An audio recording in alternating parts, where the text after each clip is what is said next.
Voilà bien longtemps que cette région vallonnée du sud de l'Éthiopie a lié son destin à celui du café. C'est ici que ses vertus ont même été découvertes au 8e siècle, le berceau du café, et forcément une relation particulière avec. Rien n'a changé dans la manière de travailler depuis des décennies, un savoir-faire ancestral.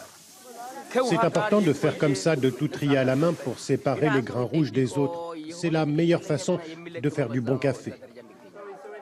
Premier producteur du continent africain avec un café réputé parmi les meilleurs du monde. La logique voudrait que l'Éthiopie profite du boom de cette matière première. Ces 30 dernières années, la consommation mondiale a augmenté de 61%. Et pourtant, quand on va à la rencontre des producteurs éthiopiens en cette période de récolte, l'heure n'est pas vraiment à la jubilation. Nous avons 4 à 5 récoltes par an. C'est épuisant comme travail. Je dois embaucher une trentaine de personnes pour m'aider dans ma plantation. Ici, chaque grain de café est ramassé à la main. Mais au-delà de la difficulté du travail, ce dont se plaint le propriétaire de cette plantation, c'est de ne plus gagner assez d'argent. Chaque jour, je paye 1,25 € chacune des 30 personnes qui travaillent ici. Et si les prix restent si bas, qu'est-ce que j'y gagne moi? Quel est mon profit?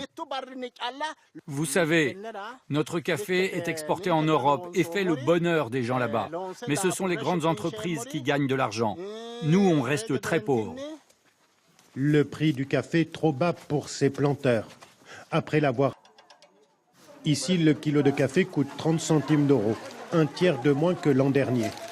C'est que le prix du café éthiopien suit celui des cours mondiaux. À la bourse de New York, ces 6 dernières années, le prix du café a été divisé par 2 et la chute continue. En cause, une surproduction mondiale de café et ces grandes exploitations d'Amérique du Sud, comme ici au Brésil, où la matière première est ramassée à l'aide de ces machines qui font tomber les grains. Une industrialisation qui a cassé les prix. Astatake Abebe est un exportateur éthiopien. Il nous emmène dans ses entrepôts. Vous voyez, ça c'est 20 jours de production et c'est prêt à partir.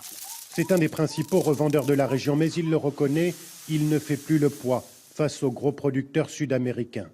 Le café éthiopien, si bon soit-il, n'est plus compétitif. La Colombie et le Brésil sont maintenant des grands concurrents qui produisent plus que nous. Ils nous ont dépassés. Nous sommes le pays d'origine du café, mais eux ont l'argent et la technologie.